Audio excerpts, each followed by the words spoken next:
The year was 958, when the northern fjords of Norrvegr carved their defiant paths through mountains older than memory, where the harsh winters separated the strong from the broken and the wise from the foolhardy.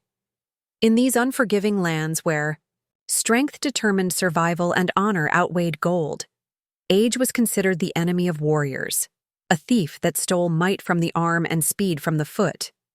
This is the extraordinary tale of Sigrid Ravenhair, a shield-maiden whose battle scars told stories of 3 decades of combat, and Halfdan Ironside, a legendary Jarl whose vision transcended the blind traditions that would cast aside wisdom in favor of untested youth. Rejected, humiliated, and facing the bitter twilight of a warrior cast from her rightful place in the shield wall, Sigrid's journey would become a testament to the power of experience and the profound impact of a mind that sees beyond the conventional tactics of blood and steel. Before we delve deeper into this remarkable story, tell us in the comments where you're watching from and if tales of Norse courage speak to your heart. Make sure you're subscribed, because tomorrow I've prepared something truly special about a forgotten hero of the ancient world that you won't want to miss. The winter of 958 descended upon the coastal settlement of Ravnfjord with particular vengeance. From mountain to shoreline, the landscape transformed into a realm of ice and shadow, its beauty concealing deadly intent. Those who had survived previous winters knew to prepare thoroughly, to smoke meats, preserve fish, and stack firewood high against longhouse walls. Snow fell in thick blankets, obscuring the paths between dwellings and transforming the familiar world into something alien and treacherous, while winds howled through the valley with the ferocity of wolves hunting in the darkness. In Ravnfjord, the villagers retreated to their longhouses, gathering around central hearths where skalds told tales of gods and heroes to keep the gloom at bay. All except for one dwelling that stood at the settlement's edge, a modest structure with a thin plume of smoke rising from its center opening, growing fainter with each passing day. Sigrid Ravenhair stood at her doorway, weathered hands gripping the carved wooden frame as she surveyed the snow-covered settlement below. At 52 winters, her face carried the marks of a life lived beneath open skies and in the heart of shield walls. Her once black hair, which had earned her the name Ravenhair in her youth, now carried streams of silver, though she still wore it in the intricate braids of a warrior. Her eyes, deep blue and sharp as a falcon's, had lost none of their fierce intelligence despite the lines that framed them. 3 decades she had stood among the shield-maidens of Ravnfjord, rising to lead them in her 35th winter. Now, she stood alone, the bitter taste of rejection still fresh after 7 days. 7 days, she whispered, counting the time since Jarl Gudbrand had publicly dismissed her from the ranks of warriors. The Althing had brought representatives from settlements across the region, including many who had fought alongside Sigrid in campaigns that had become legend. Yet when the new battle season was discussed, when positions in the shield wall were assigned, the Jarl had passed over her name. "Your arm has served us well, Sigrid," he had announced before the gathered warriors and elders. "But winter comes, for all flesh, eventually. It is time to make way for those whose strength is rising, not setting. Your place now is with the other elder women, to advise, to remember, to tend the home fires." The words had struck her like a physical blow, not because they came without warning. She had noticed the whispers among the younger warriors, had seen the glances when her shield arm tired more quickly during practice. What wounded most deeply was the dismissal of everything beyond strength of arm, the decades of tactical knowledge, the ability to read a battlefield in moments, the countless lives saved through positioning rather than brute force. A sharp knock at her door pulled Sigrid from these bitter thoughts. She composed herself quickly, straightening her woolen tunic before opening the door to find Kari Lightfoot, once her second in the shield wall, and now, by the Jarl's decree, commander of Ravnfjord's warriors. "Sigrid," Kari acknowledged with a respectful nod, though discomfort was evident in her rigid posture. At 30, Kari stood at the height of her physical prowess, her face largely unmarked by battle or age, her blonde hair still purely golden. "In the winter light." "Commander?" Sigrid replied, the new title feeling strange when directed at someone she had trained from first shield-bearing. "What brings you to my door when there are preparations to oversee?" Kari shifted, her discomfort growing more apparent. "The council met last night regarding the coming raids. I thought you should hear the plans directly, rather than with the general announcement." Sigrid steeled herself, recognizing this for what it was, a courtesy extended to a fallen leader, but also confirmation that her counsel had not been sought in the planning stages. "Come in then," she said, stepping aside to allow Kari entry to her modest home. The interior was sparsely furnished, but meticulously organized. Weapons hung on the walls, not ceremonial pieces, but well-used tools of war, each bearing marks of battles survived. A small loom stood in one corner, untouched since the announcement at the Alting. Sigrid had no interest in exchanging her shield for weaving, regardless of the Jarl's decree. "The council has decided on 3 targets for spring," Kari began, declining the offered seat and remaining standing, perhaps unwilling to settle into what felt like an awkward conversation. "The trading post at Ravnfjord, the monastery at the southern islands, and—" She hesitated briefly. "Blackwater." "Blackwater?" Sigrid's voice sharpened. "You cannot be serious. That settlement sits beneath the protection of Jarl Harald Grimson. His response would be immediate and overwhelming." Kari's expression hardened slightly. "The council believes the reward outweighs the risk. Blackwater's wealth has grown substantially, and Grimson's attention is directed eastward toward a border dispute." Sigrid moved to the crude map carved into a wooden panel on her wall, a personal record of 3 decades of campaigns. Grimson's attention is never fully diverted. He maintains a network of scouts and signals that would bring his forces down within days. The approach to Blackwater offers no quick retreat.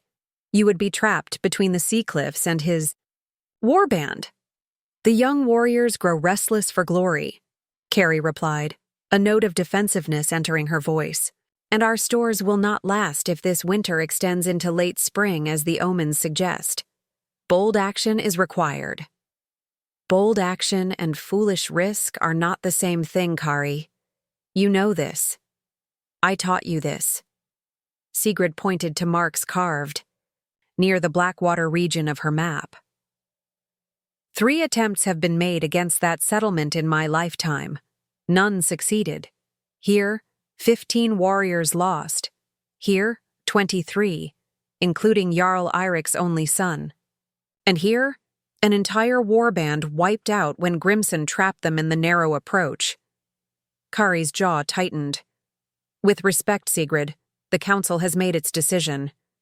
The Jarl believes new tactics and younger arms can succeed where previous attempts failed. And what are these new tactics that somehow overcome the unchanged terrain and Grimson's unchanged vigilance?" Sigrid asked, unable to keep a note of bitterness from her voice. Kari looked away. "I did not come to debate the council's wisdom, only to inform you out of respect for our years together in the shield wall." The unspoken message was clear. Sigrid's opinion was no longer sought, no longer valued. Her knowledge, acquired through blood and loss over decades, had been dismissed as outdated, just as her body had been judged inadequate for the coming battles. After Kari departed, Sigrid sank onto her bench, a bone-deep weariness washing over her that had nothing to do with physical fatigue. For 3 decades, her identity had been forged in battle and leadership. Without that, what remained? The settlement offered no place of honor for female warriors past their prime. Unlike the old male warriors who were still welcomed at council, still consulted for their wisdom even when they could no longer lift a war axe. For women, the expectation was clear: return to the traditional roles of weaving, child-tending, and hearth-keeping.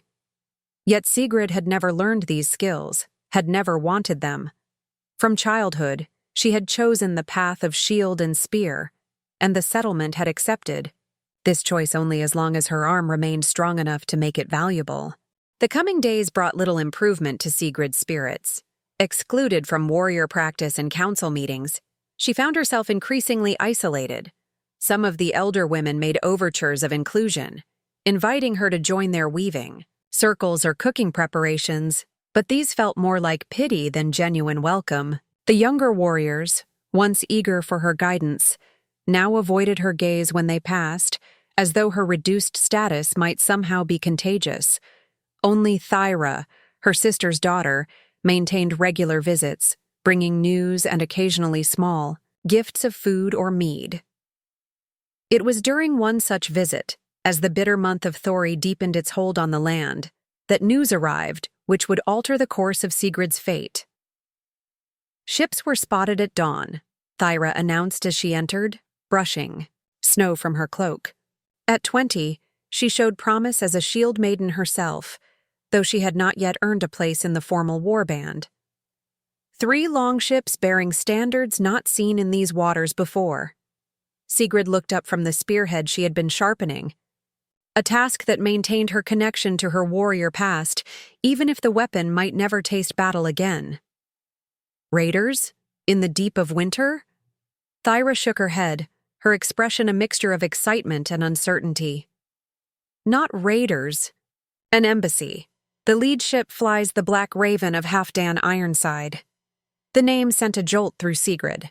Halfdan Ironside, the legendary Jarl whose control extended across territories that would take 10 days to cross, whose tactical brilliance had unified previously warring clans into a formidable alliance. Stories of his campaigns had reached even their remote fjord, tales that spoke of a leader who valued wisdom as highly as strength, who had introduced new methods of warfare that prioritized formation and discipline over berserker fury. What business would Ironside have in our small fjord? Sigrid wondered aloud, though her mind was already racing with possibilities. Ravnfjord's strategic position controlled access to valuable hunting grounds and routes to the interior. Long. Considered too small to attract attention from more powerful Jarls, perhaps their location had finally drawn notice from expanding powers. The council has called an emergency gathering, Thyra continued. All warriors are to assemble at the Great Hall. Jarl Gudbrand looks concerned. I overheard him telling Carrie that Halfdan's reputation for claiming new territories is well earned. And they fear we may be his next acquisition, Sigrid concluded, setting aside her spearhead and rising. Though no longer officially counted among the warriors, this development stirred too much interest for her to remain isolated in her dwelling. Thyra hesitated. They have not called for all former warriors, Aunt. Only those currently in the shield wall. The pointed exclusion stung, but Sigrid had not survived 3 decades of battles by yielding to personal slights. I have no intention of forcing my presence where it's unwelcome, she assured Thyra. But neither will I cower in my home when interesting developments unfold. I can observe from a distance without causing offense. Wrapping her heaviest cloak around her shoulders and securing her belt knife, the only weapon a non-warrior could openly carry without challenge, Sigrid followed Thyra down the path toward the settlement center. They paused at a respectful distance from the Great Hall, where activity suggested hasty preparations were underway to receive the distinguished and potentially threatening visitors. From their vantage point on a small rise, they soon witnessed the arrival of Halfdan's party. The Jarl himself was immediately identifiable, taller than most of his retinue, with a bearing that commanded attention without apparent effort. Unlike many Jarls who adorned themselves ostentatiously to display their wealth and status, Halfdan wore practical battle gear distinguished only by its evident quality. His beard, dark with threads of silver, was braided in the style of his northern homeland, and the famous iron-reinforced shield that had given him his name was carried by an attendant behind him. Most striking to Sigrid's experienced eye, however, was not the Jarl himself, but the formation of his guard. They moved with unusual discipline, shields overlapping in a manner she had advocated for years, but which Ravnfjord's warriors had always resisted, preferring individual glory to cohesive defense. This was the rumored shield wall technique that had made Halfdan's smaller forces effective against numerically superior enemies. They move as one body, Thera whispered, also noting the distinctive formation. As a shield wall should, Sigrid replied, unable to keep a note of vindication from her voice. I have said so for years, but tradition and pride made our warriors deaf to the wisdom. As Halfdan's party disappeared into the Great Hall, Sigrid made a decision.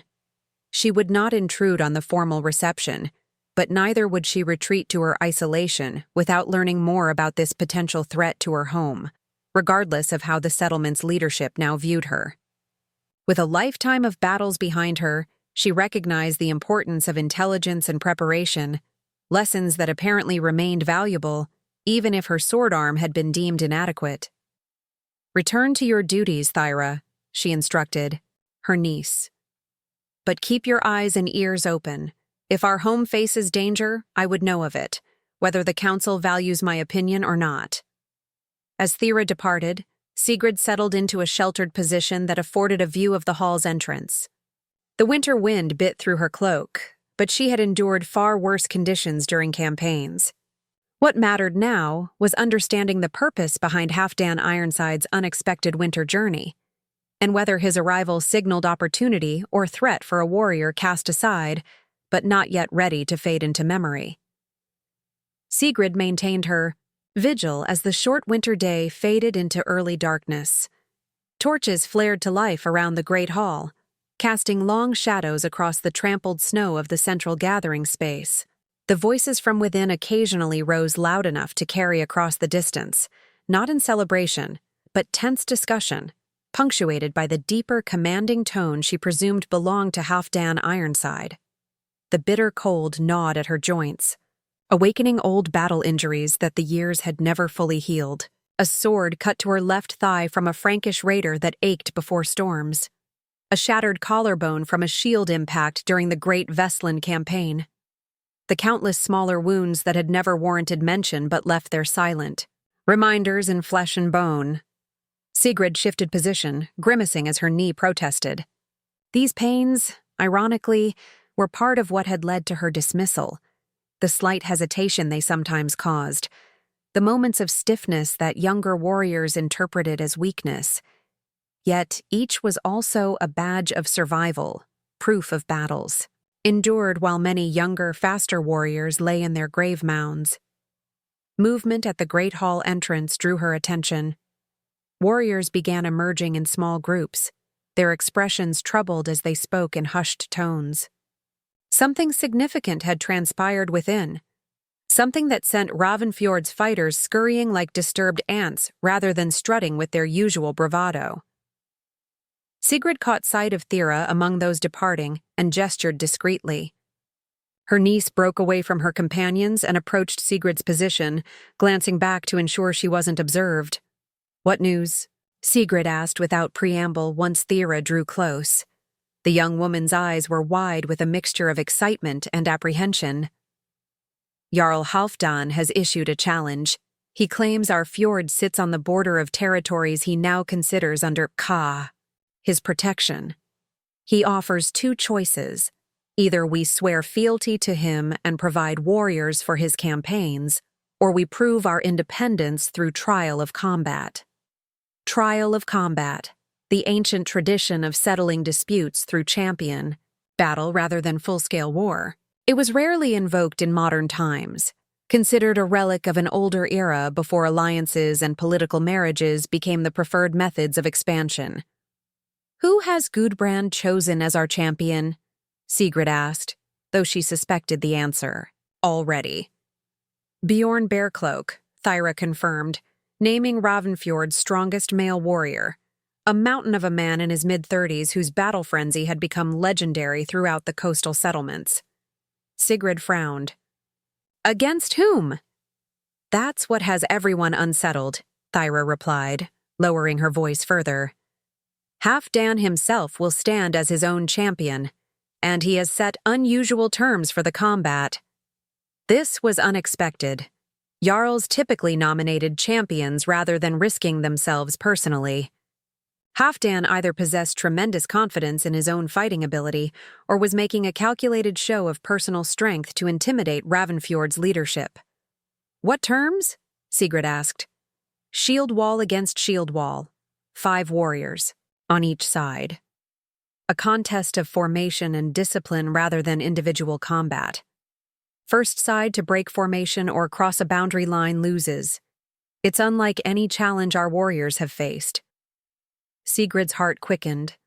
This was precisely the style of combat she had advocated for years, the approach she had attempted to instill in Ravnfjord's warriors, only to meet resistance from those who considered such tactics cowardly compared to traditional one-on-one battles.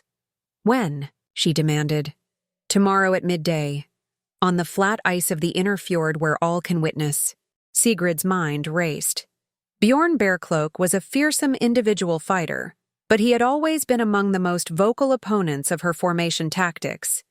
He considered shield wall discipline beneath him, preferring to break ranks in pursuit of personal glory.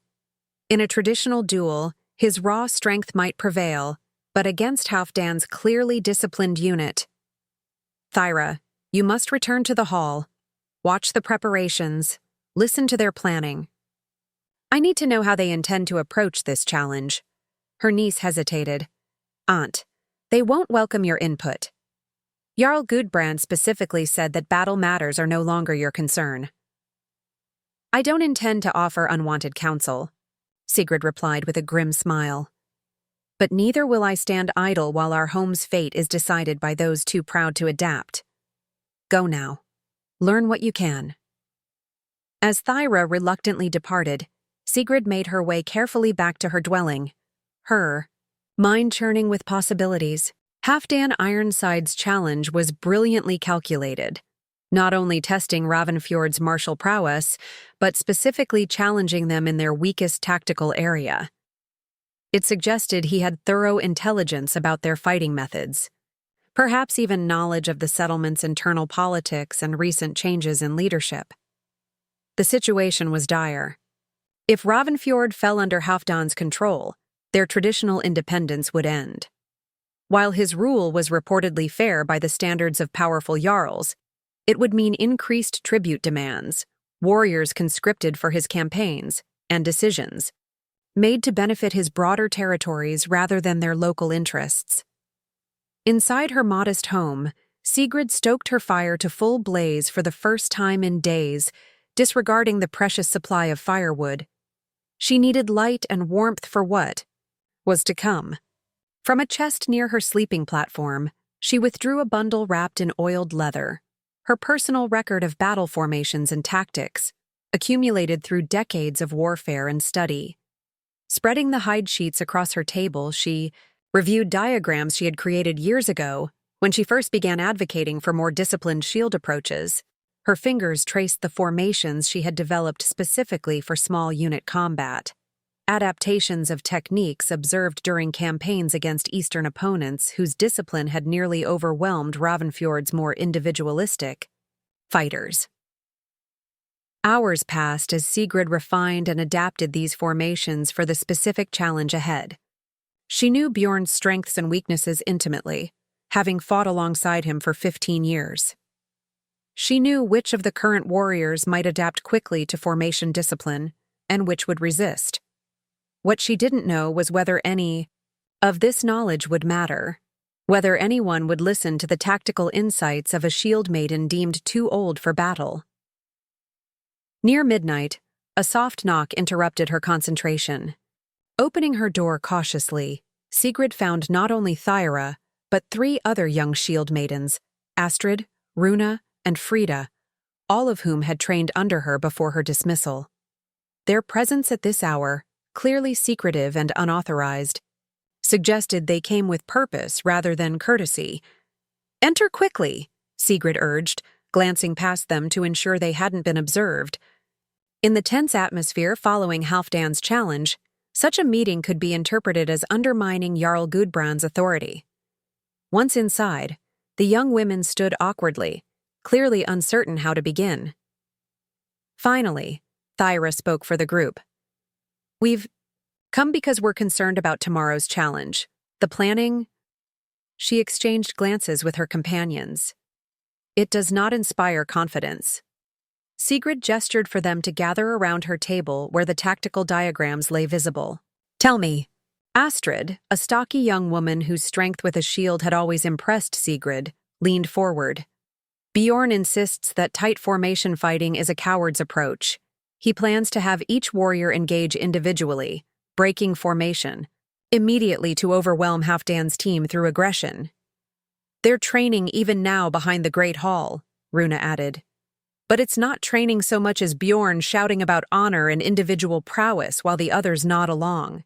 Kari attempted to suggest a more disciplined approach, Frida said quietly.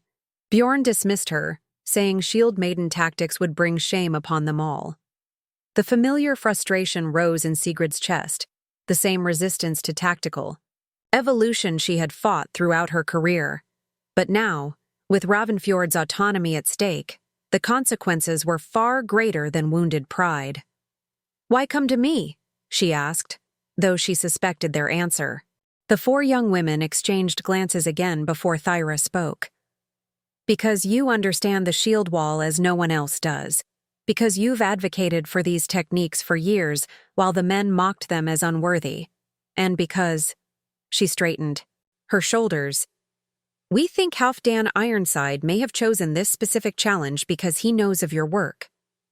This suggestion startled Sigrid. "How would he know of my tactical approaches? We've never faced his forces in battle." "Traitors talk," Astrid said simply. "And you're known beyond our fjord, whether the council acknowledges it or not." The shield-maiden who turned back the Frankish raiders at Serpent's Bay, the strategist who outmaneuvered Jarl Eirik's larger force during the succession dispute. "Some say Halfdan collects knowledge the way other Jarls collect silver," Runa added. "That he studies the tactics of potential allies and enemies alike. The possibility had merit. If Halfdan knew of Sigrid's approach to shield wall discipline, then using that very technique as his challenge method was either remarkable coincidence or deliberate strategy." "What would you have me do?" Sigrid asked carefully. "I am no longer welcome among the warriors. My counsel has been explicitly rejected." "Teach us," Frida said simply. "Tonight, in secret if necessary. The formation techniques you've developed but were never allowed to fully implement. We can't change Bjorn or the others, but we can at least understand what we're facing tomorrow." The request was bold, potentially seditious.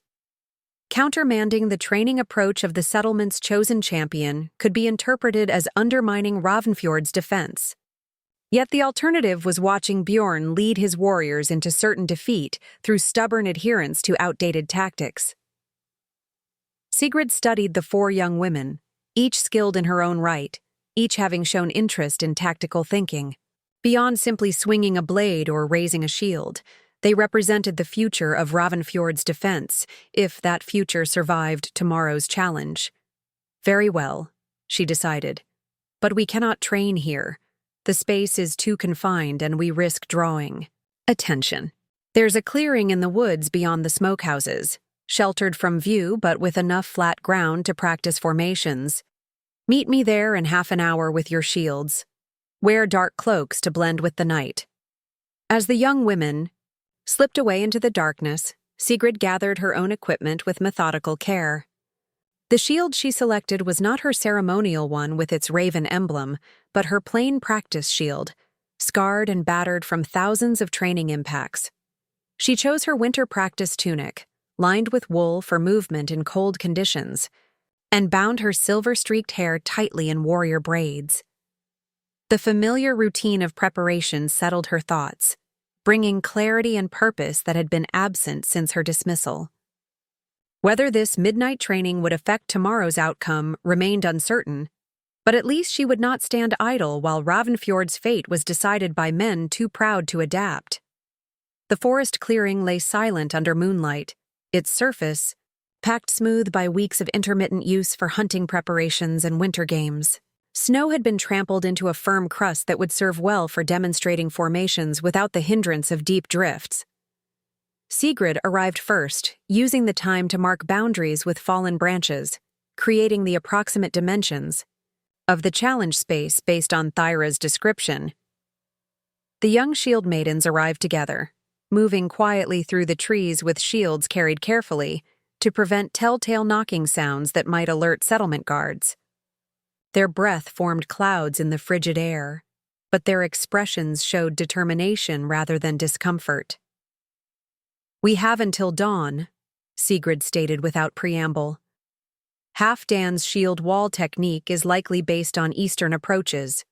Tight formations that prioritize collective defense over individual glory. To understand it, you must first experience it. Form a line.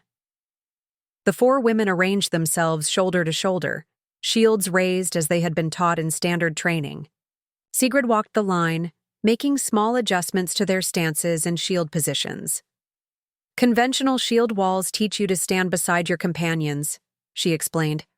"But true discipline comes from overlapping, not just touching shields, but interlocking your defense so that each shield protects both its bearer and the fighter beside them." She physically adjusted their positions, showing how slight changes in angle and stance created a significantly stronger defensive line. The young women adapted quickly, their bodies remembering training exercises Sigrid had conducted years earlier, before such approaches fell from favor. "Now move forward, maintaining formation.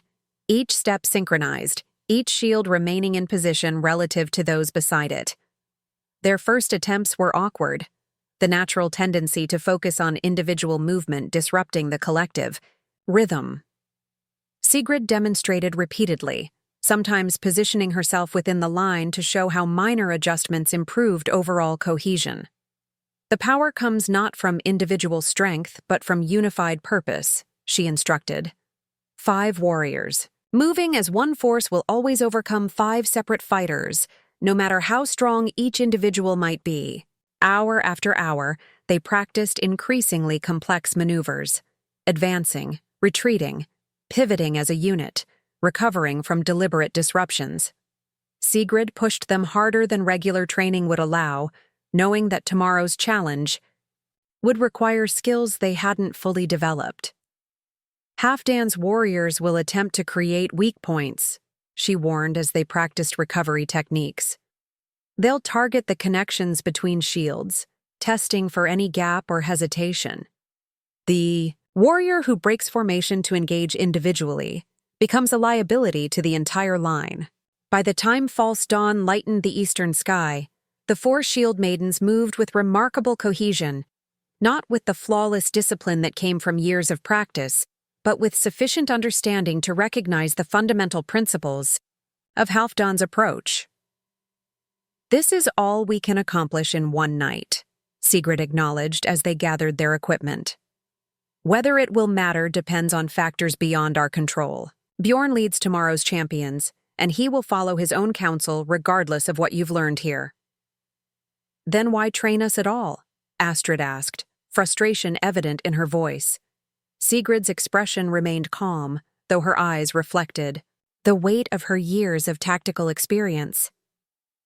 "Because knowledge is never wasted. Because understanding your opponent's methods is valuable even when you cannot implement the counter-strategy immediately. And because," she hesitated briefly, "in war as in life, sometimes opportunity arrives unexpectedly for those prepared to seize it." The young women departed separately, returning to their dwellings before the settlement fully awakened. Sigrid remained briefly in the clearing, her body reminding her of the toll such training now took. Her shield arm ached, her knee throbbed, and fatigue pressed upon her more heavily than it would have a decade ago. These physical realities couldn't be denied. Her dismissal hadn't been entirely without justification. Yet as she made her way back to her dwelling in the strengthening light, Sigrid felt a renewal of purpose that transcended physical limitations. Whether her midnight training affected tomorrow's outcome or not, she had passed critical knowledge to the next generation of defenders. Whatever happened in the challenge, something of her tactical legacy would survive. The settlement stirred to anxious life as word of the midday challenge spread through every dwelling. Children were kept close rather than allowed to play in the open spaces. Elders discussed past trials of combat and what Halfdan's terms might mean for Ravnfjord's future. Warriors prepared with unusual solemnity, the typical boasting and competitive, banter notably absent as they recognized the gravity of what lay ahead. Sigrid observed from her doorway, noting the nervous energy that permeated the settlement. Halfdan's warriors remained aboard their ships or within the Great Hall, granting no opportunity to assess their capabilities beyond what had been glimpsed during their arrival. This, too, was strategic, denying Ravnfjord's defenders the chance to study their opponents before the crucial confrontation. As midday approached, Sigrid donned her warmest cloak and made her way toward the frozen fjord where the challenge would take place. She had no official role, no honored place among the spectators, but neither would she hide in her dwelling while Ravnfjord's fate was decided. Whatever came next, she would witness it directly, maintaining the warrior's duty to face reality, unflinching, even when that reality might bring the end of everything she had fought to defend for 3 decades. The frozen fjord gleamed beneath the midday sun, its surface swept clear of snow to create a perfect arena for the coming challenge. Jarl Gudbrand's servants had marked the boundaries with colored cloth weighted by stones, creating a rectangular field approximately 30 paces long and 15 wide. Around this improvised battleground, nearly every resident of Ravnfjord had gathered, elders supported by younger family members, children hoisted onto shoulders for better views, warriors not selected for the combat standing in tight groups, with hands never far from weapon hilts. Sigrid positioned herself at the edge of the crowd, maintaining enough distance to observe the entire field, while remaining inconspicuous among the gathered spectators. She had foregone her warrior braids today, wearing her silver-streaked hair in a simple style more befitting her newly assigned status as an elder woman. It was a small concession to convention that allowed her to blend in rather than draw attention. Across the ice, Halfdan's people had disembarked from their ships and made their way to the opposite side of the marked arena. They moved with the same disciplined formation Sigrid had noted upon their arrival, shields carried with precise uniformity, rather than the individualized styles preferred by Ravnfjord's warriors.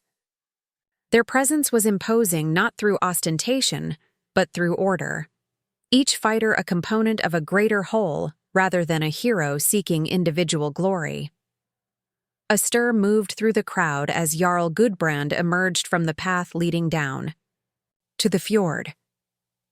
He wore his ceremonial finery, a cloak trimmed with fox fur, silver arm rings that caught the winter sunlight, and the ornate sword that had been carried by Ravnfjord's leaders for generations. Behind him walked Bjorn Bearcloak and the 4 warriors selected for the challenge. Sigrid assessed them with a critical eye.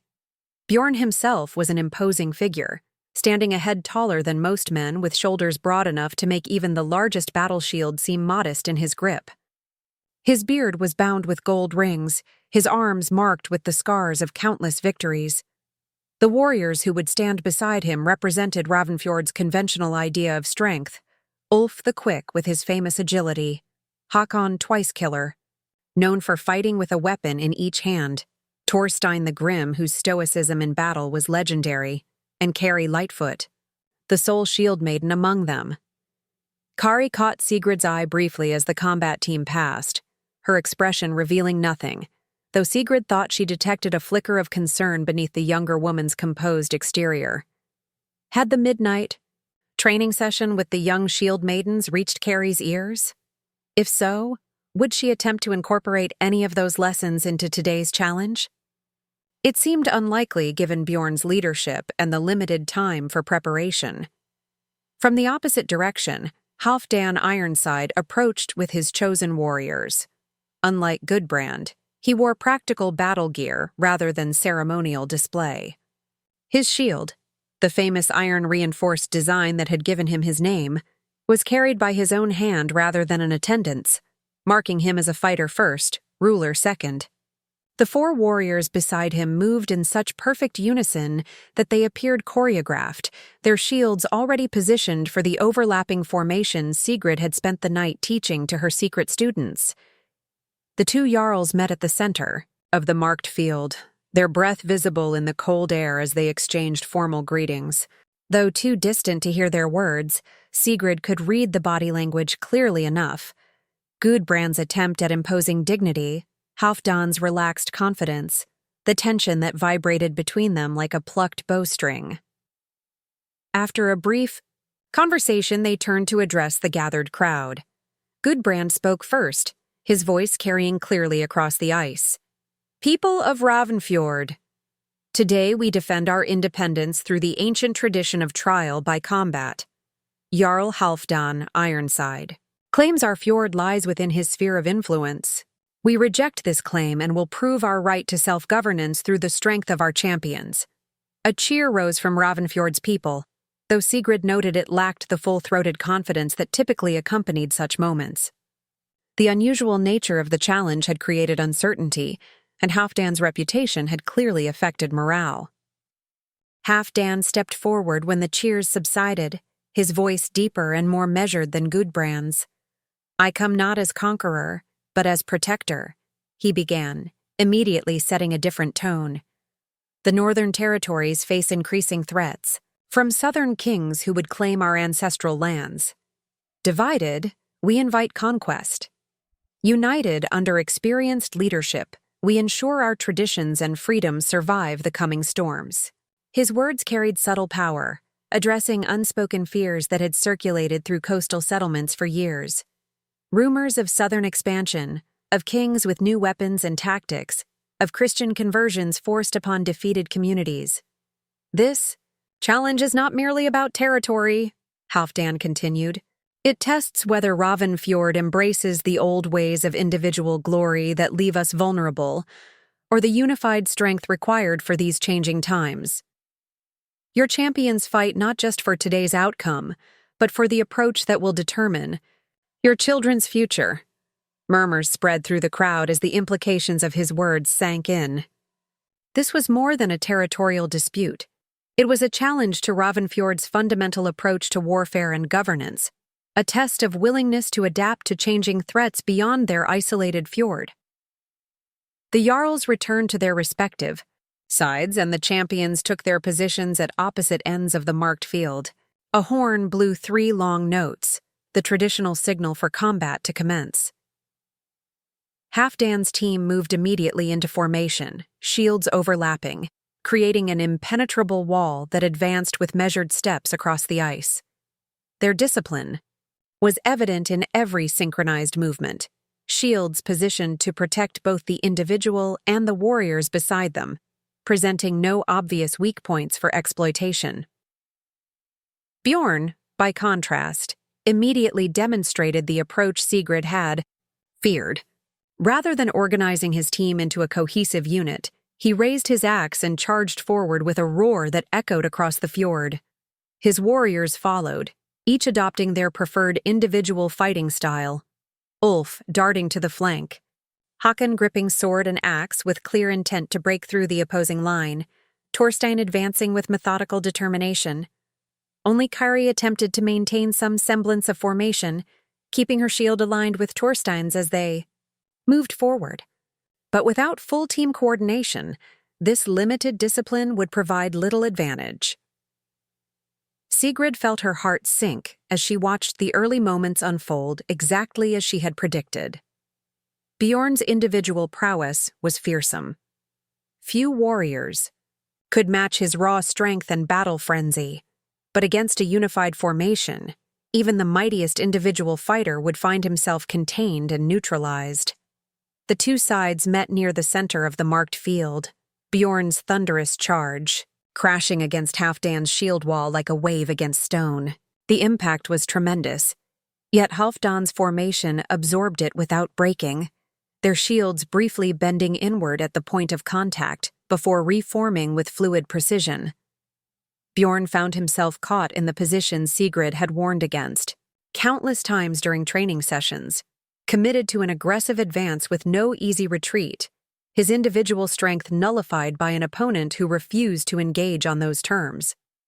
Halfdan's warriors didn't attempt to match Bjorn's mighty swings, but instead maintained their wall, redirecting his force rather than opposing it directly. Ulf's attempt to flank the formation fared no better. Halfdan's outer warriors pivoted, smoothly, extending their shield coverage without breaking the integrity of their line.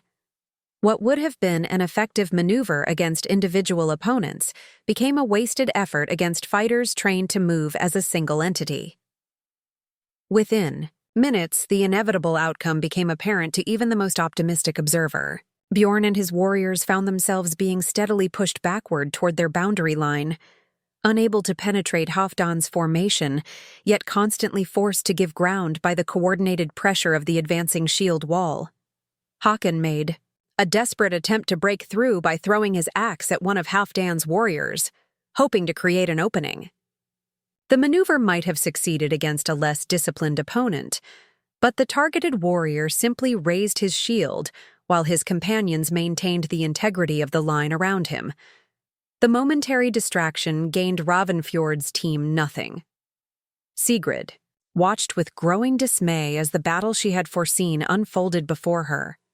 Everything she had advocated for years, the discipline, the unified movements, the subordination of individual glory to collective effectiveness, was being demonstrated with devastating clarity by Halfdan's warriors. And Ravnfjord's fighters, clinging to outdated approaches that prioritized personal heroics, were being systematically overwhelmed without a single killing blow being struck. The crowd had fallen silent, the initial cheers replaced by tense apprehension, as they witnessed their champion's ineffectiveness. Children who had been raised on tales of Bjorn's battle prowess watched in confusion as his legendary strength proved insufficient against this unfamiliar approach to combat.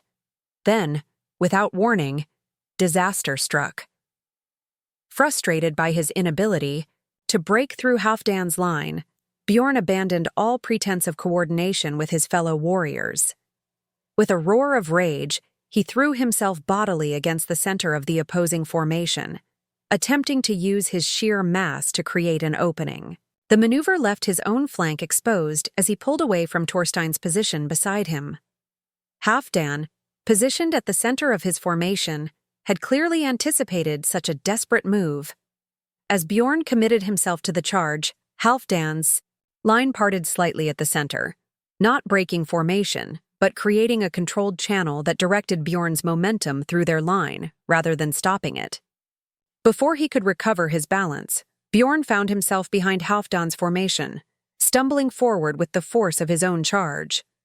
A collective gasp rose from Ravnfjord's spectators as Bjorn's momentum carried him across the boundary marker.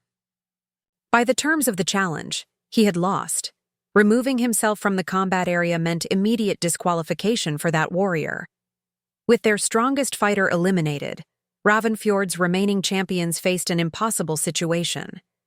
Their uncoordinated approach left them vulnerable at every point, while Halfdan's team maintained perfect discipline. The outcome was now merely a matter of time. Kari, suddenly finding herself the senior warrior with Bjorn's elimination, attempted to rally the others into some semblance of a defensive line. "Shields together!" she called, echoing the commands Sigrid had used during countless training sessions. "Form the wall!" But it was too late for such adjustments. Years of training in individual combat styles couldn't be overcome in moments of crisis. Håkon and Ulf continued their separate attempts to find weaknesses in Halfdan's formation, while only Thorstein responded to Kari's command, moving his shield to align with hers. Halfdan's team executed a precise pivoting maneuver, maintaining their wall while gradually forcing Ravnfjord's disorganized fighters toward the boundary line. The precision of their movements spoke of countless hours of disciplined practice, exactly the approach Sigrid had advocated and been dismissed for. Within minutes, Håkon found himself forced across the boundary, eliminated without a single wound being inflicted. Ulf followed shortly after, his agility proving ineffective against opponents who refused to be drawn into individual confrontations. Only Kari and Thorstein remained, standing shoulder to shoulder in a belated attempt at the shield wall formation Sigrid had championed. They fought well together, demonstrating that even rudimentary discipline could improve effectiveness. But against 5 fully coordinated opponents, their position was untenable. Halfdan called out a command in a language Sigrid didn't recognize. Clearly a prearranged signal for a specific maneuver.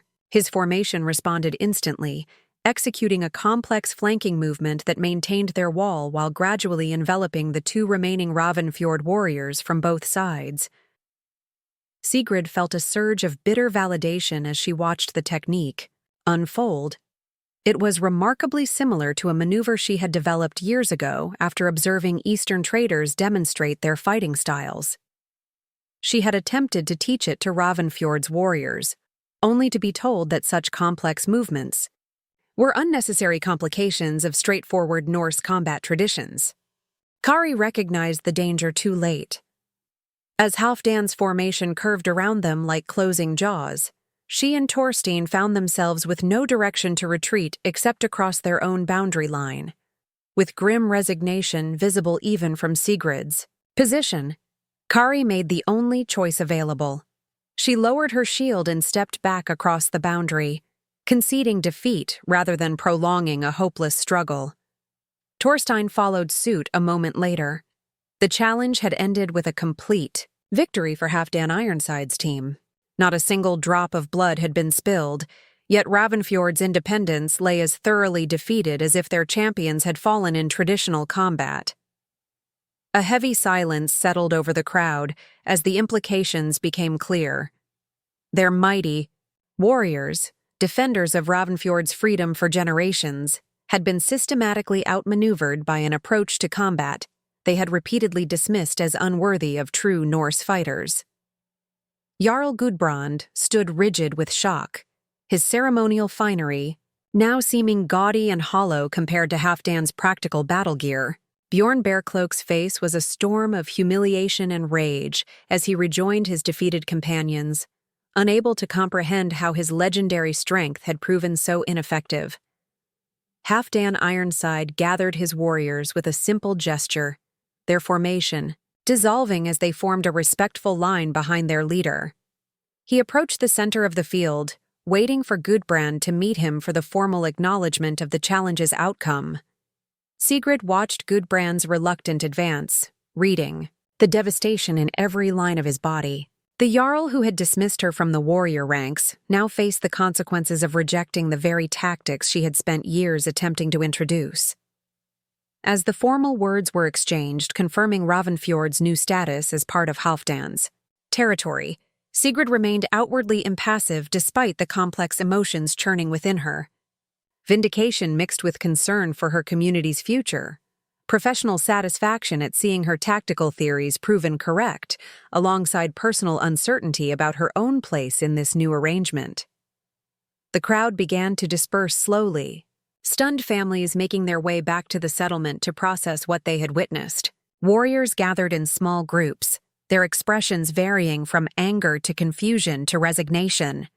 The world had shifted beneath their feet, challenging fundamental assumptions about strength and combat that had defined their identities. Thyra appeared at Sigrid's side, her young face troubled as she watched Halfdan's warriors celebrating their bloodless victory with quiet dignity rather than boastful revelry. "What happens now?" she asked softly, giving voice to the question hanging over the entire community. Sigrid surveyed the scene thoughtfully, noting how Halfdan's attention seemed to linger on the retreating forms of Ravnfjord's defeated champions. There was no mockery in his expression, only evaluative assessment. "Now we discover whether Halfdan Ironside is truly as wise as his battle tactics suggest," she replied. "A leader clever enough to conquer through discipline rather than brute force might also recognize the value in perspectives his predecessors dismissed." As if sensing her scrutiny, Halfdan's gaze shifted, scanning the dispersing crowd until it settled on Sigrid's position. Though too distant for expression to be clearly visible, something in his posture suggested recognition, not of her person, but perhaps of the tactical mind that had anticipated every aspect of the day's demonstration. Sigrid met his distant gaze steadily, neither challenging nor submissive. She was no longer officially a warrior of Ravnfjord, but neither was she simply an elder woman to be relegated to hearth and loom. What role might exist for her in this new reality remained to be seen, But the day's events had proven one truth beyond question. Wisdom in battle extended far beyond the strength of one's sword arm. "Come," she said to Thyra after a moment. "There will be a feast tonight to formalize the new arrangement. We should prepare." As they made their way back toward the settlement, Sigrid noticed something she hadn't seen in days. The young shield-maidens who had participated in the midnight training session were watching her with expressions of renewed respect rather than awkward sympathy. The defeat they had witnessed had validated everything she had taught them, proving that her dismissal had been rooted in stubborn tradition rather than tactical reality. Perhaps, Sigrid reflected as she climbed the path toward her dwelling, defeat sometimes carved paths that victory never could. The shield wall had fallen today, but in its collapse, new possibilities might emerge, not just for Ravnfjord, but for a veteran shield-maiden whose battle wisdom had finally been vindicated, through its absence when most desperately needed. The great hall of Ravnfjord had never seemed so crowded yet so silent. Torches illuminated faces marked by confusion and concern as the settlement's residents gathered for the feast that would formalize their new status under Halfdan Ironside's protection. The traditional long tables had been arranged to accommodate both local families and the visitors from Halfdan's ships. Though a clear division remained between the groups, Ravnfjord's people clustered together as if seeking comfort in proximity, while Halfdan's warriors maintained their disciplined bearing even in celebration. Sigrid entered quietly, choosing a position near the wall where she could observe without drawing attention. She had dressed with deliberate care, selecting attire that honored her warrior past without directly challenging her newly assigned elder status. A finely woven blue tunic, adorned with subtle patterns of interlocked shields, her silver-streaked hair arranged in a style that incorporated elements of both warrior braids and the looser arrangement favored by elder women. It was a visual statement of her position between worlds, belonging fully to neither. The defeated champions had been given places of honor near Jarl Gudbrand at the high table, though they appeared anything but honored. Bjorn Bearcloak sat rigid. With barely contained fury, his massive hands clenched around his drinking horn with such force that Sigrid wondered the vessel didn't shatter. Beside him, Ulf and Håkon stared into their mead as if seeking answers in its amber depths. Only Kari and Torstein maintained some semblance of dignity, their expressions carefully neutral as they faced the consequences of their failure. At the center of the high table, Jarl Gudbrand had surrendered the ornate chair that traditionally marked the settlement leader's position. Halfdan Ironside now occupied this place, though he had declined to sit in the chair itself, instead positioning his own simpler seat beside it. A subtle gesture that many missed, but Sigrid immediately recognized as politically astute. He was establishing authority without unnecessary humiliation of his newly acquired subjects. Thyra appeared at Sigrid's side, carrying 2 horns of mead. "You should not stand alone tonight," she said quietly, offering one of the vessels. "Too many eyes watch for signs of where loyalties will fall." Sigrid accepted the drink with a nod of thanks, noting the accuracy of her niece's observation. Throughout the hall, conversations occurred in hushed tones, residents gauging each other's reactions to their changed circumstances. Warriors who had opposed Sigrid's tactical innovations now appeared subdued, some casting glances in her direction that carried various mixtures of resentment and reluctant reassessment. "What news from the settlement?" Sigrid asked, keeping her voice low. "How do our people interpret today's events?"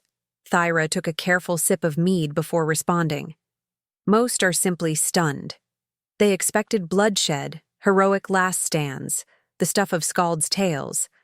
The efficiency of our defeat has left them without context. There are no songs for warriors outmaneuvered rather than outfought." "And the council?" "Divided. Some argue Gudbrand should have refused the challenge entirely, believing Halfdan would not have risked a full-scale battle for our small fjord. Others maintain that today's outcome is merely temporary, that we should appear to accept Halfdan's authority while planning future resistance." Sigrid considered this information thoughtfully. Both approaches revealed fundamental misunderstandings of their new overlord. Anyone who had watched Halfdan's warriors execute their precision maneuvers should recognize that such discipline extended to their leader's strategic thinking as well. Halfdan would have calculated the risks of various approaches before ever setting foot in Ravnfjord, and he would certainly anticipate potential resistance. A hush fell over the gathering as Halfdan rose to address his new subjects.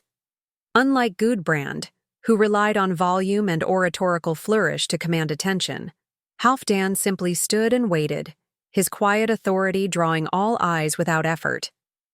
"People of Ravnfjord," he began when silence was complete, his voice carrying easily without being raised. "Today marks not conquest but alliance. Your warriors fought with honor, demonstrating the individual courage that has made Norse fighters respected throughout known lands." The acknowledgement was generous, especially given the completeness of his victory. Sigrid noted how carefully he balanced truth with diplomacy. He praised their courage while implicitly recognizing the inadequacy of their approach. "The world beyond these fjords changes more rapidly than many realize," Halfdan continued. "Southern kings gather armies unlike any we have faced before, men who fight not as individuals seeking glory, but as components of greater machines, thousands moving as one under centralized command. To stand against such forces, we too must adapt, combining our traditional strength with new approaches." Sigrid felt a jolt of surprise. Halfdan was publicly addressing the very concerns she had raised for years, concerns that had been dismissed as exaggerated or irrelevant to their isolated community. "I do not come to replace your ways with mine," Halfdan stated, his gaze sweeping across the gathered residents. "I come to strengthen them by adding knowledge won through bitter experience. Ravnfjord will maintain its governance under Jarl Gudbrand, who will now hold council seat among my advisors. Your warriors will continue to defend your homes, though some will join campaigns beyond these shores to gain experience with new threats and tactics." The tension in the hall eased noticeably as Halfdan outlined terms more generous than many had feared. The practical autonomy he described, while clearly under his ultimate authority, preserved much of what Ravnfjord's people valued. "To seal this new bond between our peoples," Halfdan concluded, "I will remain in Ravnfjord through the winter months, sharing knowledge and learning your local wisdom in turn. When spring arrives, those chosen for broader service will depart with my ships, while others will remain to incorporate new approaches into your settlement's defense." As he retook his seat, conversations erupted throughout the hall, subdued, at first, then growing in animation as the implications of his speech were debated. The terms he offered were surprisingly favorable, replacing expected subjugation with something closer to partnership, albeit one with clear hierarchy. "He is shrewder than I expected," Thyra murmured. "He conquers not just through combat, but through reasonable terms that make resistance seem foolish. The most effective leaders win loyalty rather than merely demanding it," Sigrid replied, studying Halfdan with new appreciation. "Force compels temporary obedience. Wisdom inspires lasting allegiance." As the formal feast began, servants bringing forth platters of winter stores prepared with special care for the occasion, Sigrid noticed Kari rise from the high table and make her way through the crowd. The young commander moved with purpose, stopping to speak briefly with each of the shield-maidens who had participated in Sigrid's midnight training session. Though too distant to hear their conversation, Sigrid could read the serious expressions and thoughtful nods. Eventually, Kari approached Sigrid's position, offering a formal bow that acknowledged their changed relationship while maintaining respect. "Elder Sigrid," she said, the title feeling awkward between them after years of warrior camaraderie. "I seek your counsel, if you are willing to offer it." "Of course," Sigrid replied, gesturing to a quieter corner where they might speak with some privacy. "Though I wonder what value you find in the opinions of one deemed too old for battle matters." The subtle barb was unfair, perhaps, but Sigrid found she could not entirely suppress the resentment that lingered from her dismissal. Kari accepted the rebuke with a slight wince, but did not retreat. "I was wrong," she said simply when they reached the relative seclusion of the corner. "We all were. Today's demonstration proved everything you've advocated for years." The admission surprised Sigrid with its directness. She had expected justifications or qualifications, not this straightforward acknowledgement.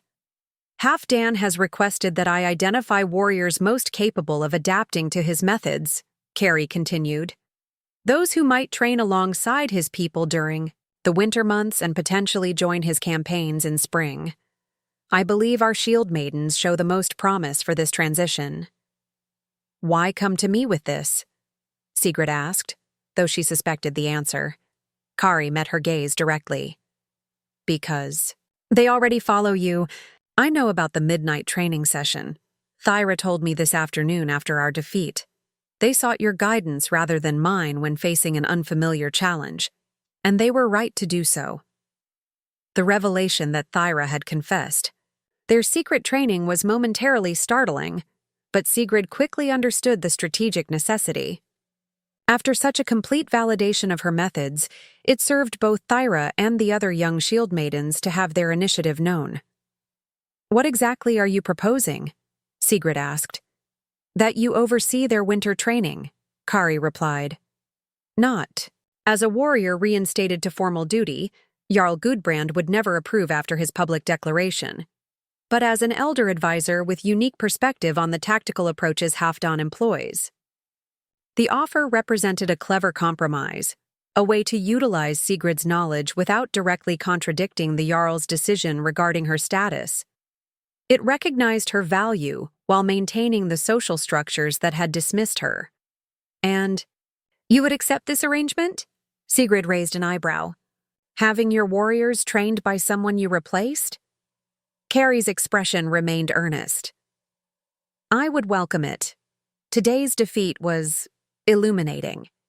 It revealed not just the inadequacy of our approach, but my own limitations as a leader.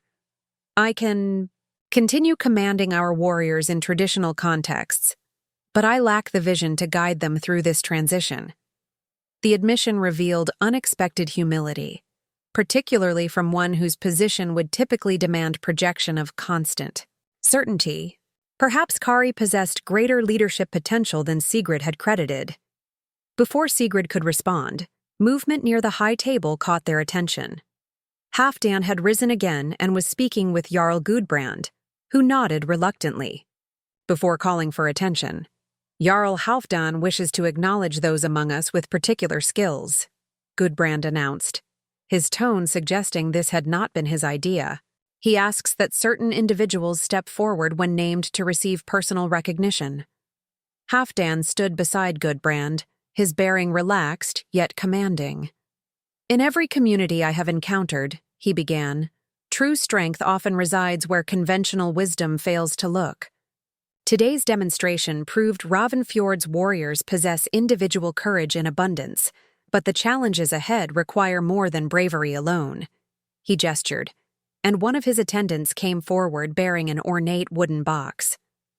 "First, I acknowledge Kari Lightfoot," Halfdan stated, causing a stir of surprise through the hall.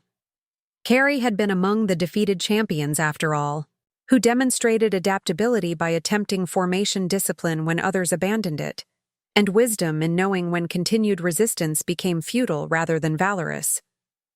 Kari looked startled, but recovered quickly, moving forward to stand before the high table. Halfdan removed a silver arm ring from the box and presented it to her, a gesture typically reserved for warriors who had distinguished themselves in successful battles, not those who had participated in defeat. "Second," Halfdan continued, as Kari returned to her position near Sigrid, "I acknowledge Torstein the Grim, who showed the discipline to follow coordinated commands rather than seeking individual glory when structures began to fail." Torstein received a similar token, his stoic expression betraying mild confusion at being honored after defeat. The pattern continued as Halfdan recognized several other residents for various qualities he deemed valuable. A shipwright known for innovative designs, A healer whose treatments combined traditional methods with techniques learned from trading vessels, a young scout noted for exceptional observational skills. Each recognition followed the same pattern, highlighting individuals who demonstrated flexibility, innovation, or willingness to incorporate outside knowledge into traditional practices. The message became increasingly clear. Halfdan valued these qualities above blind adherence to convention, and he was publicly identifying those who might form the core of Ravnfjord's transition under his governance. Finally, Halfdan said, when several had been recognized, his gaze sweeping the hall deliberately, I would acknowledge one whose wisdom was evident today not through presence, but through absence. The hall fell silent, confusion visible on many faces. Halfdan's expression remained composed as his eyes settled on Sigrid's position in the corner. Sigrid Ravenhair, he called, using her warrior name rather than any elder designation. Step forward to be recognized. A collective intake of breath swept through the gathering. Gudbrand's expression darkened with barely concealed displeasure, while Bjorn Bearcloak's face flushed with renewed humiliation.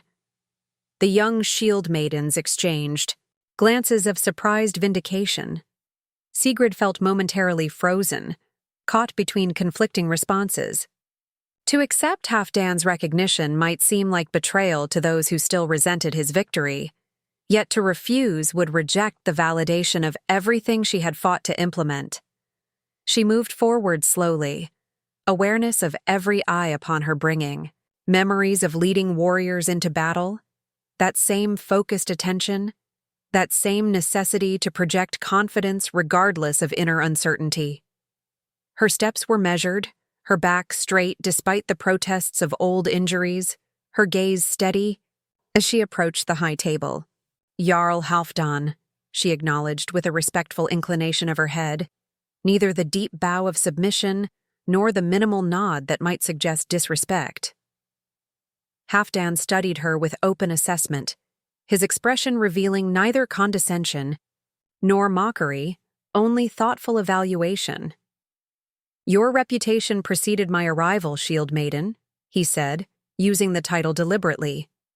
Your tactical approaches to formation warfare have been discussed even in my northern territories, carried by traders who witnessed their effectiveness in past campaigns. This revelation sent a ripple of murmurs through the hall.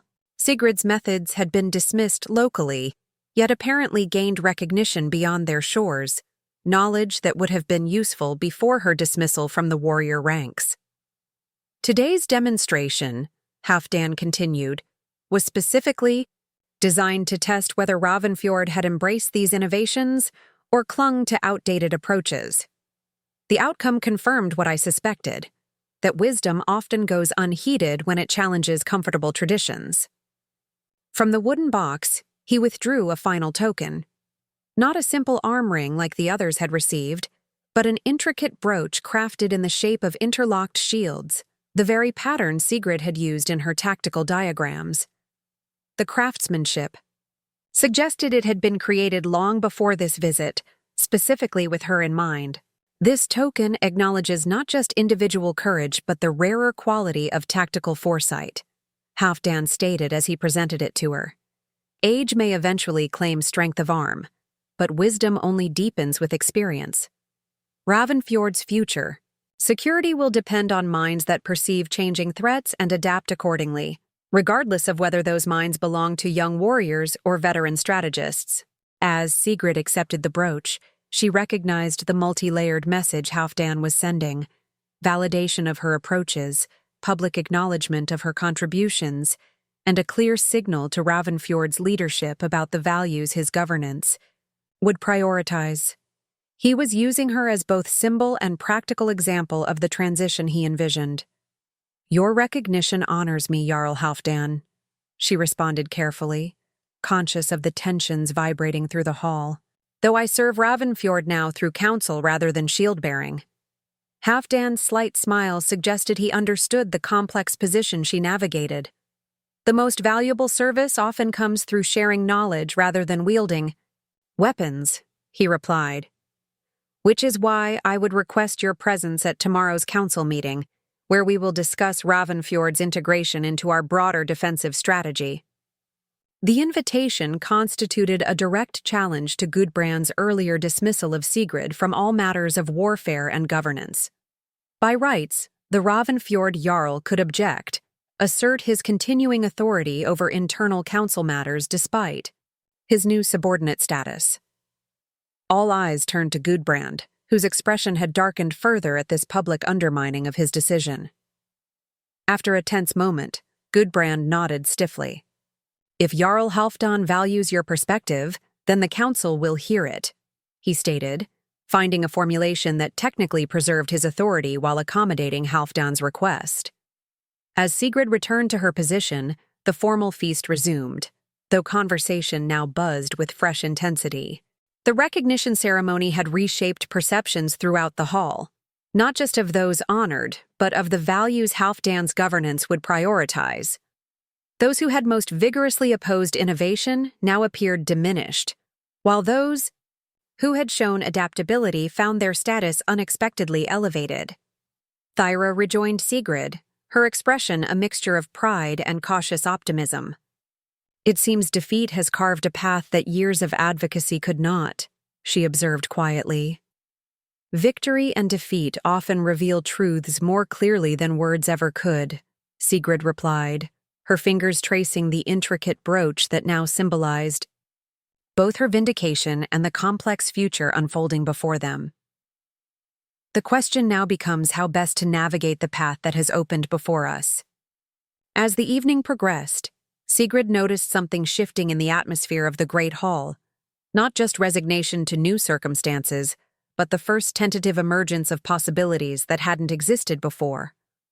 Young shield-maidens gathered together, discussing the day's demonstration with animated gestures that mimicked shield formations. Several of Ravnfjord's craftspeople engaged Halfdan's followers in conversations about techniques and materials previously unknown in their isolated community.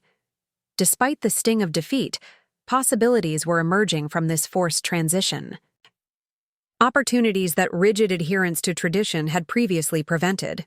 And for a veteran shield maiden whom age had supposedly rendered irrelevant, a new role was taking shape, not as warrior on the front lines, but as bridge between old ways and new necessities, between wisdom earned through experience and the adaptive strength of those still young enough to implement it. Tomorrow's council meeting would begin this process formally, but tonight's recognition had already set the course. Sigrid's battle wisdom, dismissed by those who could see no further than the strength of an arm or the speed of a sword strike, had finally found validation through the most unexpected source. A conqueror wise enough to recognize that true victory came not from domination but from incorporating strength wherever it might be found, even in those others had deemed too old for battle. The council chamber of Ravnfjord had never hosted such a diverse gathering. Dawn light filtered through smoke holes in the roof, illuminating faces that represented not just the settlement's traditional leadership, but a broader assembly that reflected Halfdan's inclusive approach to governance.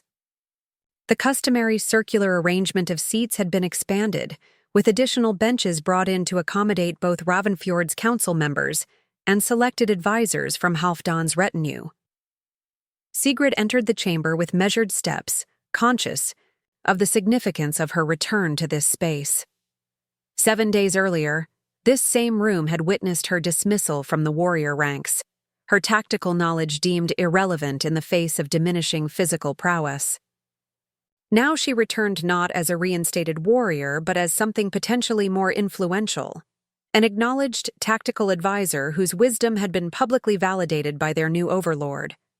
She had chosen her attire with deliberate care, wearing a deep blue tunic adorned with subtle embroidery that evoked shield patterns without being overtly martial. Halfdan's ceremonial brooch was prominently displayed at her shoulder, its interlocked shield design catching the light whenever she moved. Her hair was arranged in a style that acknowledged both her warrior past and her present reality. Practical, yet dignified, neither clinging defensively to what had been taken from her, nor meekly accepting the diminished role she had been assigned. Eyes followed her as she took the seat that had been pointedly left open near Halfdan's position, not at the center where Jarls and their immediate advisors sat, but close enough to signal her status in this new arrangement. Opposite her, Bjorn Bearcloak's massive frame radiated barely contained resentment. Beside him, Jarl Gudbrand maintained careful neutrality, his expression revealing nothing of his thoughts about Sigrid's presence in a council from which he had so recently excluded her. Halfdan began without ceremony, his approach to governance as straightforward as his battle tactics. Ravnfjord stands at a crossroads, he stated, addressing the assembled leaders. The challenge now is adaptation without losing the strength of your traditions. Today we begin that process, mapping the path that will integrate your settlement into our broader territorial defense while preserving what makes this community unique. The discussion that followed revealed Halfdan's governance style: direct, yet participatory, soliciting opinions from various perspectives before making decisions. He outlined the immediate changes that would be implemented: regular training exchanges between Ravnfjord's warriors and his own forces, establishment of a signal system connecting the settlement to nearby communities under his protection, adjustment of trade routes to strengthen economic ties across his territories. Throughout these presentations, Sigrid observed the reactions around the chamber. Some council members, particularly the older men who had held power longest, showed clear discomfort with the proposed changes. Others, especially those with connections to trade or crafts that would benefit from broader networks, appeared cautiously optimistic. The division reflected the wider settlement's response to their new status: resistance versus pragmatic adaptation. Now to matters of defense, Halfdan continued, shifting topics after the initial proposals had been discussed. Ravnfjord's strategic position controls access to valuable hunting territories and interior routes. This makes it both an asset to our broader protection and a potential target for those who might challenge our territories. He gestured to a leather map spread before him, marked with symbols indicating settlements, natural features, and apparent defense positions. Currently, your warriors train primarily for raid and counter-raid tactics, small-scale engagements. Focused on individual combat excellence, these skills remain valuable but insufficient against the organized forces increasingly appearing along our southern borders. Bjorn Bearcloak shifted impatiently. Our warriors have defended this fjord for generations with traditional methods. Yesterday's challenge used unfamiliar rules that favored your approach. In true battle, Halfdan interrupted. Calmly, formations defeat individuals, regardless of individual strength. This is not theory, but demonstrated reality across numerous engagements with Southern forces. The question before us is not whether to adapt, but how to incorporate new methods while maintaining the individual excellence your warriors rightfully pride themselves on. He turned toward Sigrid, a deliberate acknowledgement that silenced Bjorn, more effectively than direct confrontation. Sigrid Ravenhair has developed tactical innovations that bridge these approaches. Her shield wall variations incorporate individual skill within disciplined formations, creating flexibility that pure Eastern methods often lack. I would hear her assessment of how these might be implemented given Ravnfjord's current warrior composition. The invitation created a suspended moment in the chamber. Gudbrand could technically object, reassert his previous judgment about Sigrid's role. The older council members who had supported her dismissal might undermine her authority through dismissive reactions. Yet Halfdan had created a context where such resistance would appear not just petty, but actively contrary to the settlement's security interests. Sigrid rose, feeling the weight of numerous gazes upon her. This moment represented not just personal vindication, but a critical opportunity to implement tactical approaches she had advocated for years. She moved to the map, studying it briefly before addressing the council. Ravnfjord's warriors possess exceptional individual skills, she began, acknowledging the traditional strengths before addressing limitations. But our training has historically emphasized heroic single combat over coordinated defense.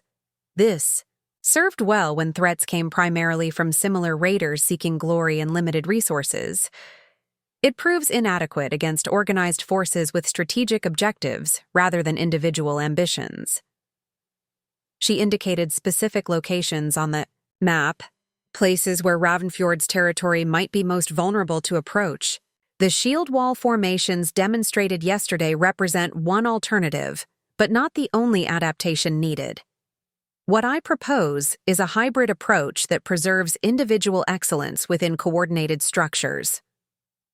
For the next hour, Sigrid outlined a comprehensive training program that would integrate disciplined formation fighting with traditional Norse combat methods.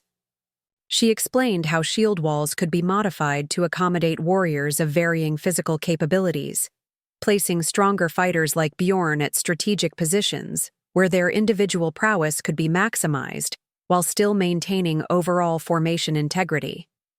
She detailed staged implementation that would gradually accustom warriors to new approaches without undermining confidence in their existing skills. Throughout her presentation, she noted the shifting expressions around the chamber. Initial skepticism giving way to reluctant interest as the practical benefits of her approach became apparent. Even Bjorn, though still resentful, seemed to consider the possibilities of a system that acknowledged his individual strength while incorporating it into something more effective than pure berserker fury. When she concluded, Halfdan nodded with evident approval. This approach emphasizes adaptation rather than replacement, precisely the philosophy needed for successful integration. The question becomes, who should oversee its implementation? The implied question hung in the air. Traditionally, such training would fall under the authority of the current warrior commander, Carrie Lightfoot, who had replaced Sigrid. Yet Carrie herself had acknowledged her limited experience with these tactical innovations. Gudbrand cleared his throat, apparently sensing the direction of Halfdan's thinking.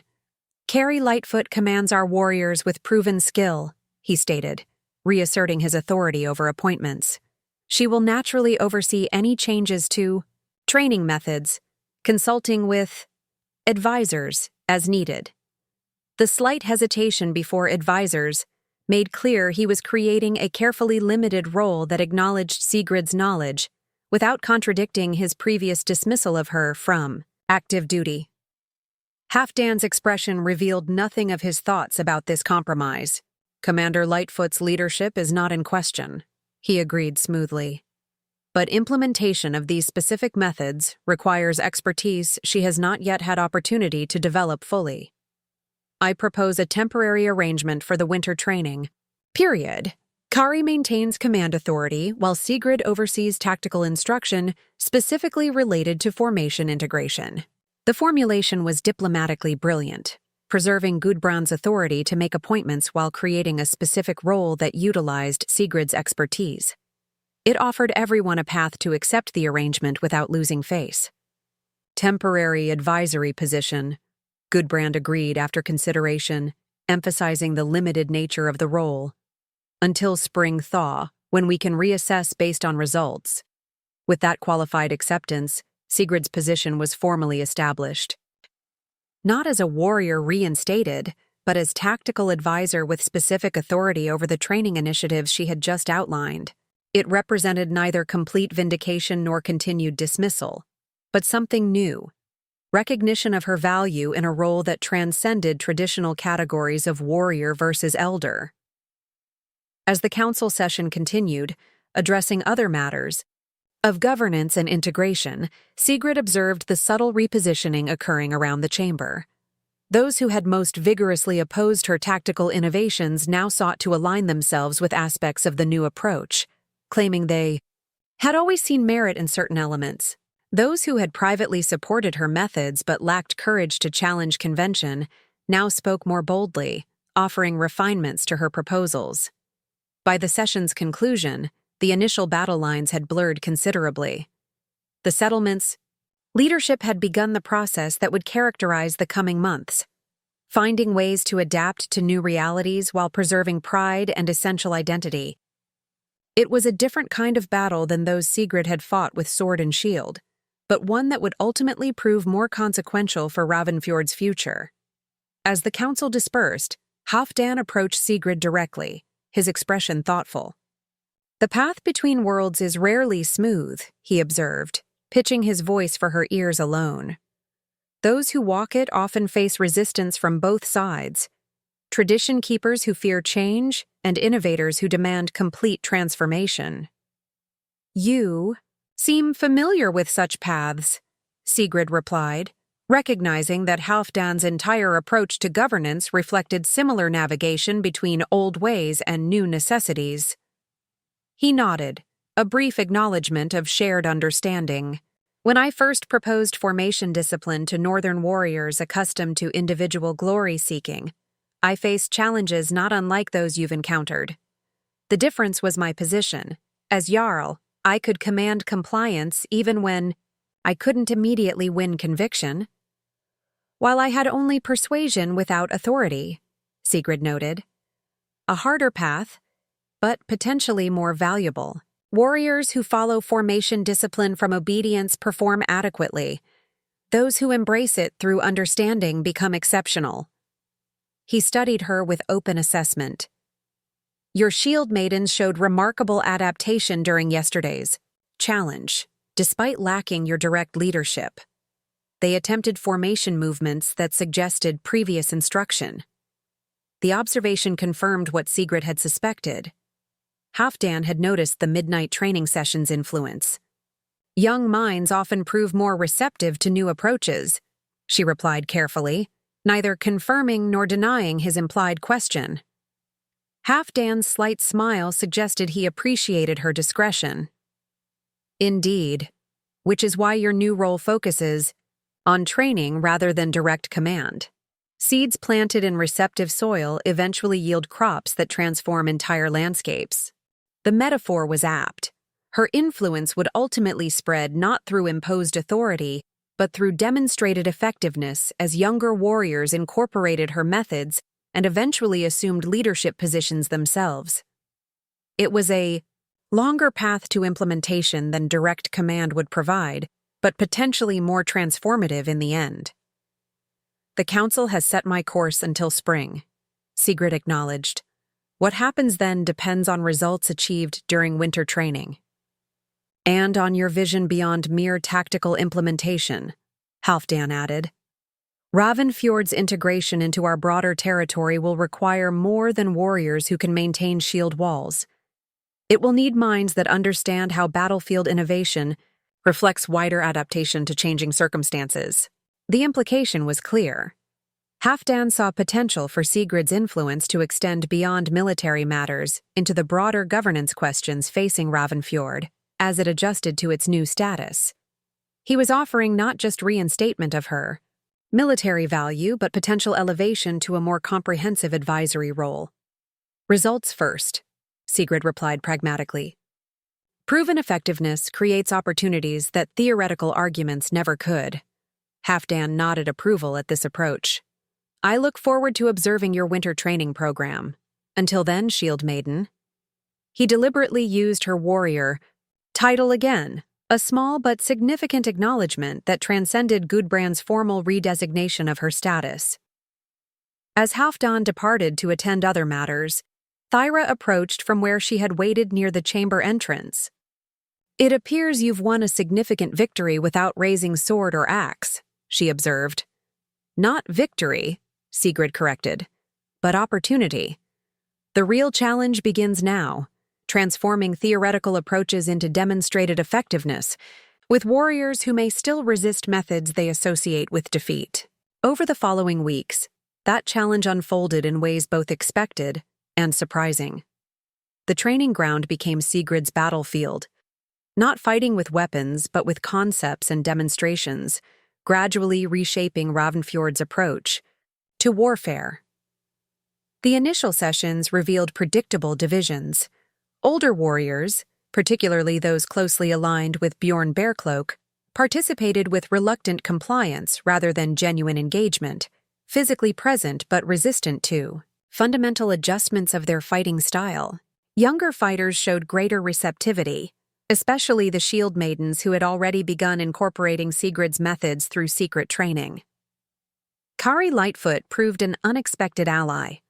Rather than resenting Sigrid's specialized authority, she positioned herself as intermediary, maintaining command presence while actively demonstrating support for the new methods.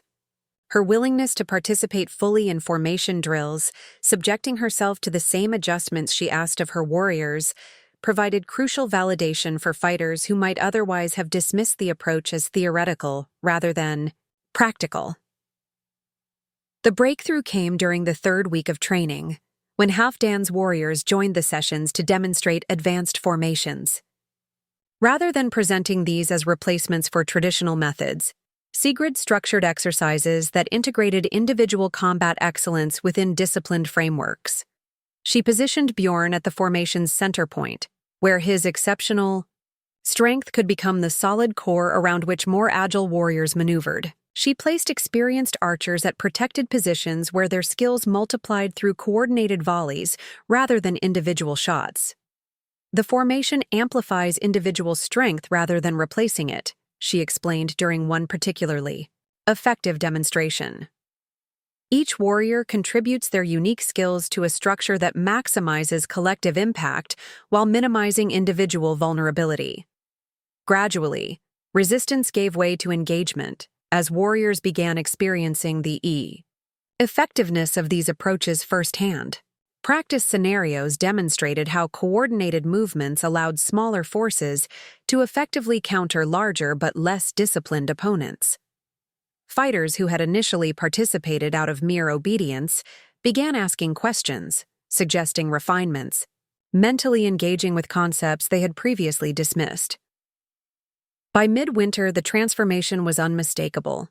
Ravnfjord's warriors had not abandoned their traditional combat excellence, but had incorporated it into more sophisticated tactical frameworks. Training sessions now featured complex maneuvers that would have been unimaginable months earlier. Shield walls that could rapidly reconfigure based on terrain, formations that protected specialized fighters while maximizing their unique contributions, coordinated approaches that balanced individual initiative with collective discipline. Halfdan observed these developments with evident satisfaction during his periodic visits to the training ground. Following one particularly impressive demonstration, he commented to Sigrid, "You've accomplished in weeks what took me seasons to implement among my own warriors." The integration of traditional methods with new formations creates something more effective than either approach alone. The acknowledgement was gratifying, but Sigrid found her greatest satisfaction in the changed dynamics among Ravnfjord's fighters. Warriors who had once dismissed her as too old for battle now sought her tactical guidance. Young shield maidens who had trained in secret now practiced openly, their advanced understanding of formation principles earning respect from male counterparts who had previously minimized their contributions. Even Bjorn Bearcloak, though never openly acknowledging his earlier resistance, had begun incorporating formation principles into his combat approach. His natural leadership qualities, once channeled primarily into individual heroics, now occasionally expressed themselves through coordinated command of smaller units, a transformation that maintained his prestigious position while adapting it to new methods. As winter began yielding to early spring, with ice starting to thin along the fjord edges and the first migratory birds returning from southern territories, the council convened to assess the training program's results. The difference from the initial meeting months earlier was immediately apparent. Warriors who had once positioned themselves in opposition to Sigrid's methods now claimed partial credit for their successful implementation. Council members who had supported her dismissal now acknowledged the value of her tactical knowledge, though carefully framing it as complementary to traditional approaches rather than replacement. Jarl Gudbrand, perhaps recognizing the shifting consensus, proposed an unexpected solution to the temporary nature of Sigrid's appointment. "The training program has demonstrated clear benefits," he acknowledged, "and should continue beyond the original spring deadline. However, we must also respect traditional structures of authority and age-appropriate roles within our community." turned toward Sigrid with an expression that balanced acknowledgement with continued assertion of his leadership authority. "I propose establishing a permanent position of tactical advisor to the Warrior Council, a role that recognizes specialized knowledge while maintaining appropriate distinctions between active warriors and elder advisors. Sigrid Ravenhair would be the first to hold this position, formalizing the arrangement that has proven effective these past months." The proposal represented a masterful political compromise. It created an honorable position that validated Sigrid's contributions without directly contradicting Gudbrand's earlier judgment about her fitness for active warrior status. It established a new category that could incorporate her without disrupting the traditional age-based transitions between roles in Norse society. Halfdan, recognizing the delicate balance Gudbrand had struck, offered immediate support. This approach honors both tradition and innovation, precisely the balance required for successful adaptation. The tactical advisor role could become a model for other settlements within our territories, creating positions that preserve battle wisdom beyond active fighting years. With this dual endorsement, the council quickly approved the proposal. Sigrid found herself in possession of a newly created role that carried significant influence without requiring direct combat participation, a position that acknowledged her most valuable contributions while accommodating the physical realities of aging. It was neither complete restoration of her warrior, as she turned from the departing ships toward the training ground where the next generation of warriors awaited guidance. Sigrid Ravenhair moved with the confidence of a shield-maiden who had won her most significant victory not through strength of arm but through persistence of vision, proving that wisdom, unlike physical might, need never surrender to age's advance. If you've enjoyed this tale of resilience, wisdom, and the power of experience, make sure to subscribe to our channel for more inspirational stories that challenge conventional thinking. Hit that notification bell so you don't miss our next upload, where we'll explore another forgotten figure who changed history against overwhelming odds. Leave a comment sharing your thoughts on Sigrid's journey and how her story might inspire your own path through life's challenges. Until next time, remember that true strength often resides where conventional wisdom fails to look.